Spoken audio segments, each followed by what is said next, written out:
Olá, amados, tudo bem?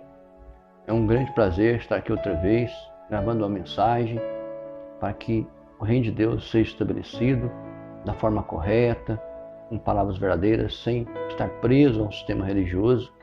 Inscreva-se no canal, compartilhe. O canal é Pastor Darcy Borges. Será uma alegria que essa mensagem toque seu coração e nós possamos realmente ter um novo mover de Deus através da minha vida, para as vidas das pessoas, eu sendo instrumento de Deus. Nós sabemos que temos bons pregadores no nosso meio cristão, que traz a palavra que nos alimenta. Porque assim como nós temos que alimentar todos os dias, almoçar, jantar, nosso espírito também precisa de alimento espiritual. Nós começamos a nossa caminhada cristã como multidão. E através de ensino de líderes comprometidos com o reino de Deus, nós nos alimentamos espiritualmente. Mas nós não podemos ficar eternamente dependendo dessas mensagens. Nós temos que aprender, termos encontro com Deus genuíno.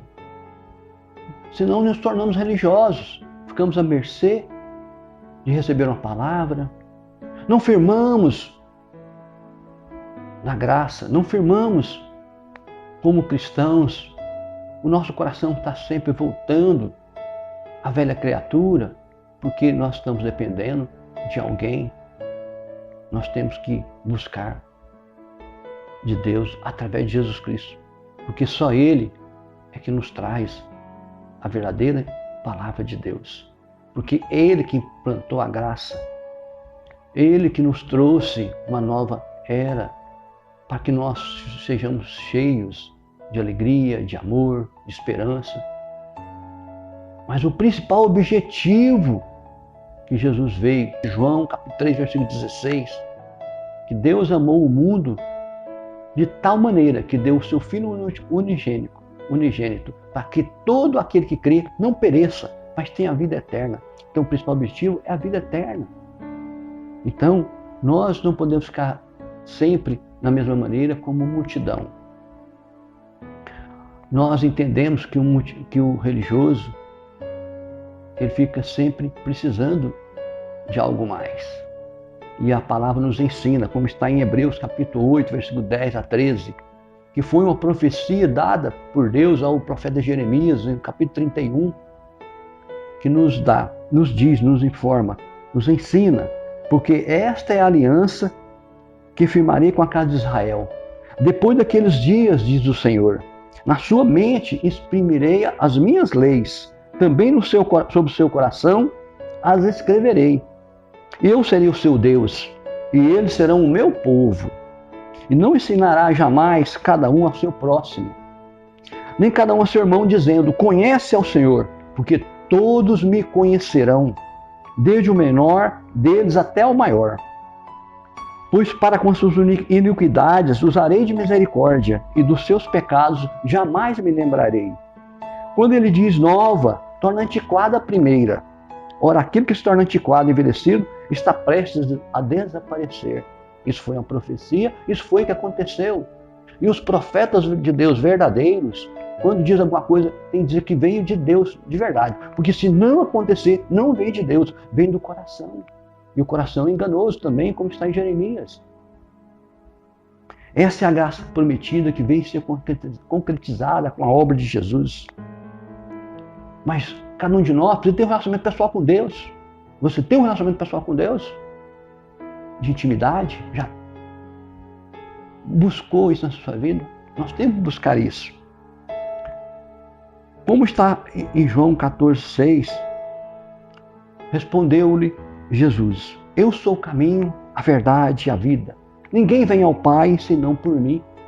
Então nós precisamos de ter essa consciência que através de Jesus é que chegamos a ter esse conhecimento de Deus, como foi mencionado em Hebreus. Por natureza podemos nos acomodar e não querer ter compromisso. E ao se tornar discípulos, precisamos ter compromisso com o Reino de Deus. com a obra do Senhor Jesus, mas a principal obra tem que ser feita em nós. Uma mudança espontânea de coração, uma mudança que nós abrimos nosso coração e deixamos o Espírito Santo trabalhar, mudar o nosso caráter, a nossa forma de pensar, sermos nova criatura. E através disso, devemos sair da apatia espiritual que nos encontramos quando não deixamos o Espírito Santo trabalhar, vivemos o nosso próprio esforço. Jesus, quando veio, não trouxe palavras que consola aquelas pessoas que querem ouvir apenas o que gosta. Trouxe palavras fortes, palavras que podem mudar a nossa vida e que às vezes não vai agradar o nosso coração. E de repente eu estou aqui e falo palavras que possa não ser agradável aos ouvidos, porque nós estamos acostumados a ouvir apenas coisas que nos interessam. Mas se você conseguir ouvir a palavra de Deus, deixar o Espírito Santo trabalhar, essa palavra te transformará de dentro para fora. Nós temos um exemplo de Jesus em Mateus capítulo 10, versículo 34 a 36. Não penseis que vim trazer paz à terra. Não vim trazer paz, mas espada. Pois vim causar divisão entre o homem e seu pai, entre a filha e a sua mãe, entre a nora e a sua sogra. Assim os inimigos do homem serão os da sua própria casa. Isso quando um discípulo veio falar que o pai, a mãe, os irmãos estavam lá, queriam ver Jesus. Jesus não falou isso para desrespeitá-lo, mas ele apontando para os discípulos. Estes são os meus discípulos. Estes é que realmente é meu pai, é minha mãe, é meus irmãos. Isso que me importa. Porque para isso é que eu vim. Então, não podemos falar apenas o que os cristãos querem ouvir. Temos que falar a verdade bíblica, mesmo que ela pareça desnecessária. Mas a verdade é que nós precisamos de algo verdadeiro. Em Lucas 9, 23, Jesus dizia algo que é pregado, isso sim.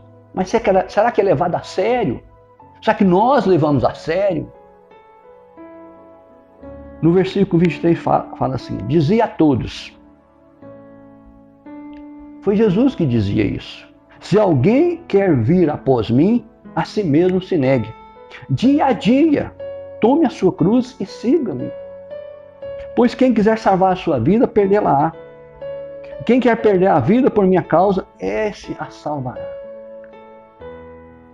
Tomar cruz dia a dia significa compromisso com Jesus, com o Reino de Deus, por amor, não por imposição, por tradição, por costume, que seria religiosidade.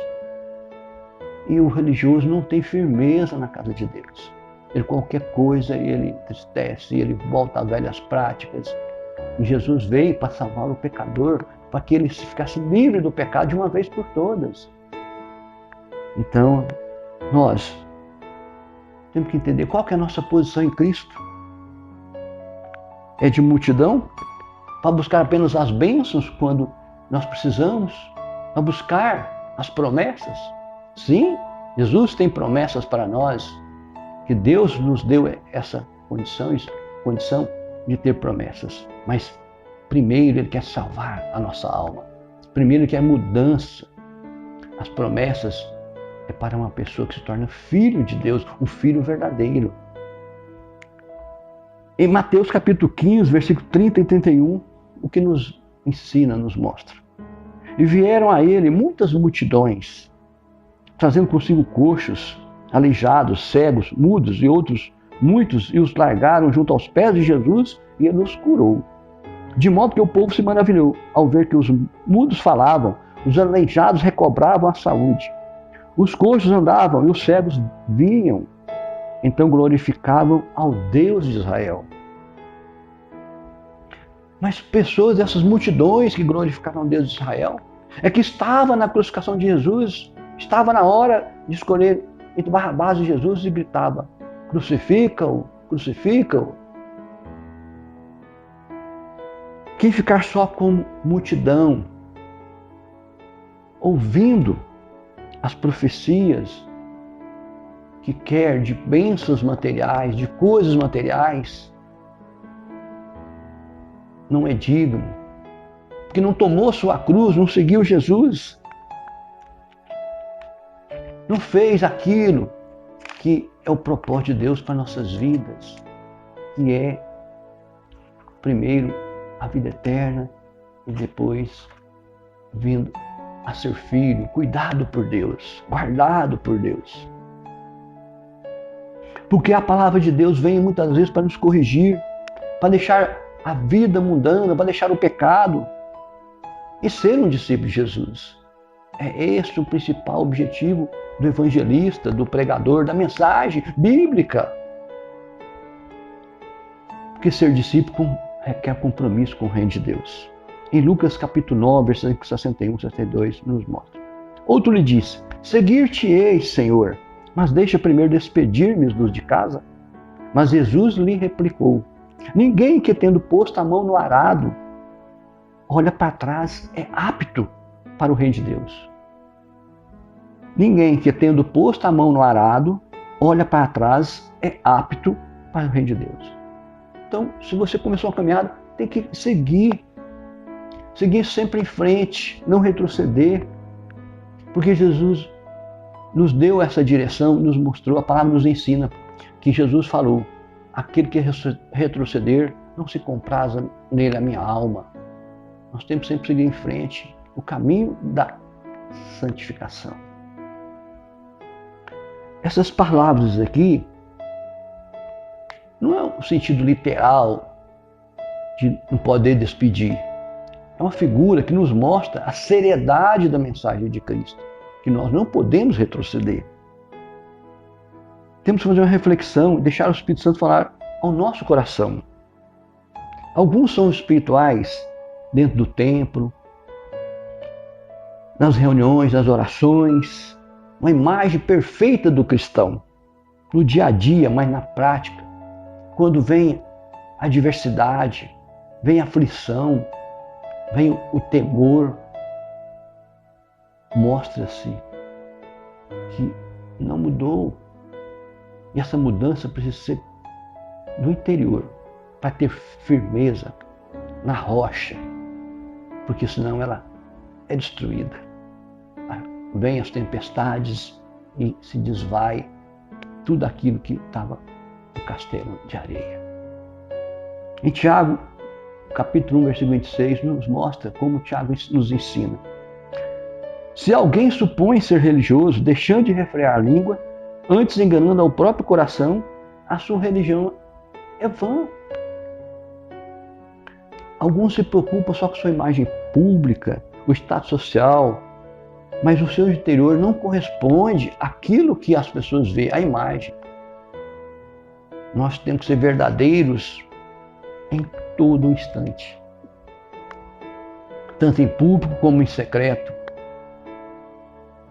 Ser a mesma pessoa, transparente.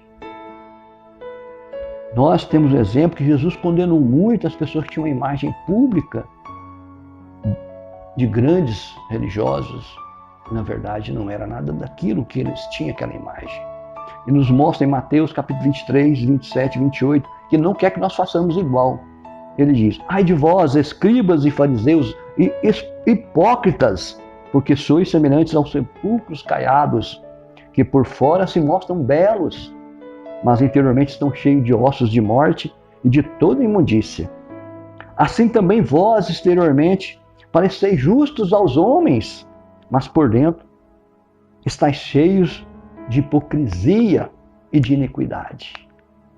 A hipocrisia, os hipócritas, são aqueles que parecem bons, cobram dos outros coisas corretas, mas eles não vivem, não praticam aquilo que eles cobram.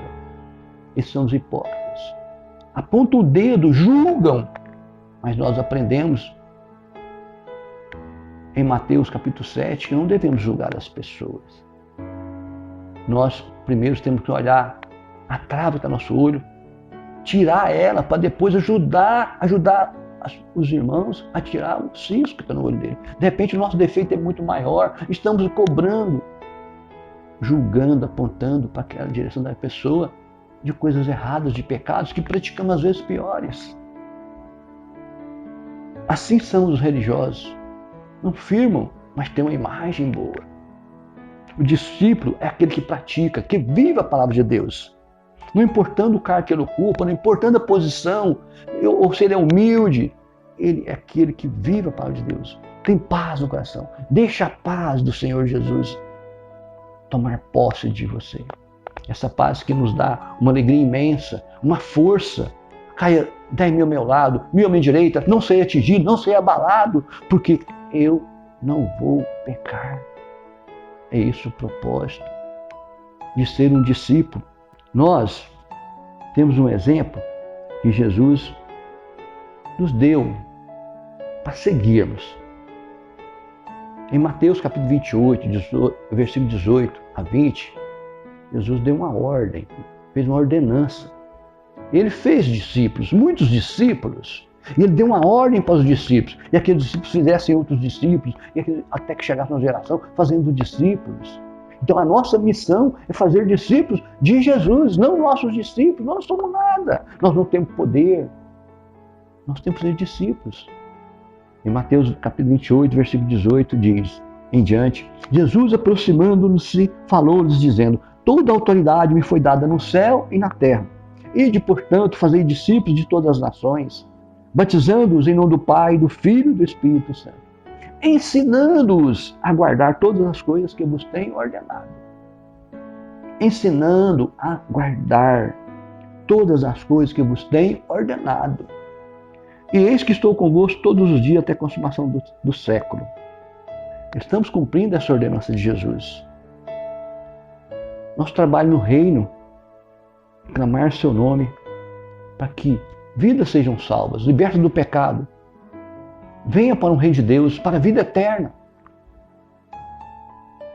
Esse é o propósito da mensagem de Cristo. Mas é necessário que busquemos Deus face a face. Chegar no santo, no santíssimo lugar. Como é isso? É uma intimidade com Deus.